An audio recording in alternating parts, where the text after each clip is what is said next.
guys, welcome back to my channel. Today I'm going to show you how to do the Suzette stitch. It's a wonderful, beautiful stitch to add some texture to your project. I usually start my videos with my chains already made, but this time around I decided to leave it in there. For this specific project, I am using a hook size larger than what I'm going to be using for the rest of my project. I find that my tension is usually on the tight side, so I wanted to give myself some leeway with my chains and that side of the panel. For this pattern, you have to make sure that you are working with even number of chains. You can work in any quantity, you can make it as long as you want, as long as they are even numbered. You're gonna work your stitches into the second chain from the hook. So in there, you're going to work a single crochet, and then you're gonna work a double crochet on that same stitch. You're going to skip the next chain, and on the following chain you will add a single crochet and then a double crochet, and you're going to follow this pattern for the rest of the row.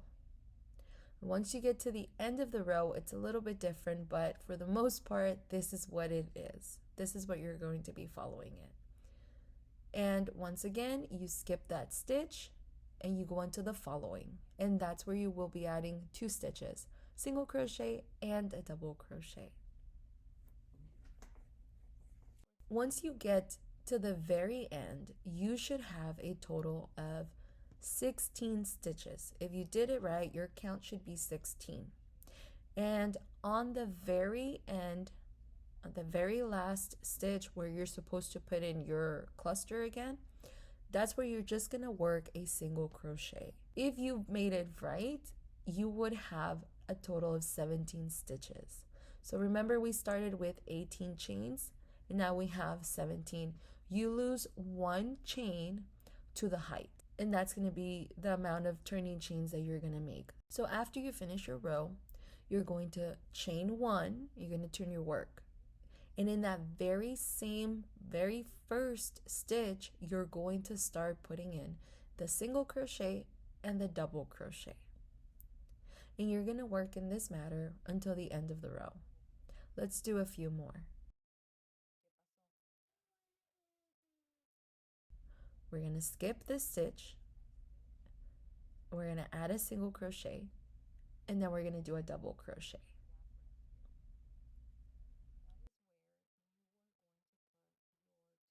Every once in a while, count your stitches because it can be very easy to add or lose a few, especially at the ends of the rows with that single crochet sometimes getting lost. Now for this pouch that I'm making, like I said, I'm gonna link it in the description, but I found that after making my very first panel, I thought that the tension was a little too tight. So this is gonna be the back panel. I think this is a great stitch for purses, for pouches, for stuff where you don't necessarily want to have like a lot of holes. Maybe a winter cardigan, it'll give it very nice texture. The fabric does come out a little on the thick side, so keep that in mind. So if you're gonna use some chunky yarn, I think it'll be like really pretty, but it will be very warm and cozy. So for winter, perfect. For a cotton, a summer, maybe it's still a little on the warm side. I don't know. It's just a matter of playing with yarn, what you prefer. But yeah, the best part of this little pouch and of this little stitch is that the stitches are so tight in there that you really don't need a liner. So if you're gonna go for making a pouch, maybe this little pouch, or making a purse or a bag out of it, it's perfect. Even a pillow cover, it would be so cute because of the texture, and you don't really need to worry about the stuffing coming out or the actual pillow insert showing through. So I think this is wonderful. It's a perfect stitch for that. If you're thinking, geez, this is so cute, can I work it in the round? I think you could. I haven't tried it, but theoretically, oh my god, if you do odd number of chains or rounds, you will end up with your first stitch, that very first single crochet and double crochet, in the place of that last single crochet of the row. So once you come off of stitch number 16, which is your double crochet, once you come out of that, instead of doing a single crochet on that very last stitch, you would do a slip stitch on top of the first single crochet, and then from there I would chain one, flip my work, do a single crochet on top of that double crochet.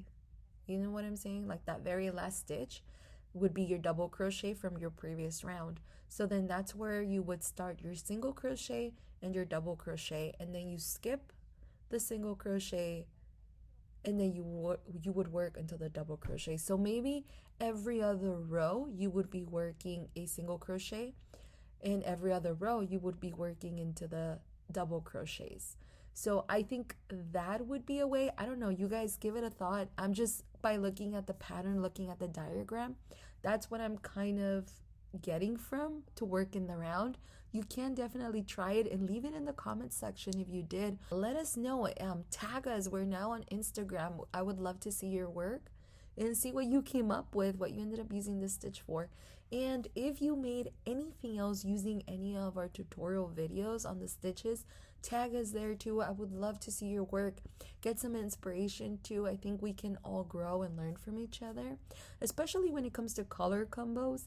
It's a little hard to pair some colors or come out of the same neutrals and same brights or same kind of colors. So I think we can all get some inspiration from each other. I know this video is on the shorter side, but keep it short and sweet and to the point. I think this is a very good stitch, very short stitch to teach, and very easy stitch to learn. So it packs a punch, just like this video. If you liked it, leave it a thumbs up. Subscribe to the channel if you want to see more stitches. Thank you. Bye.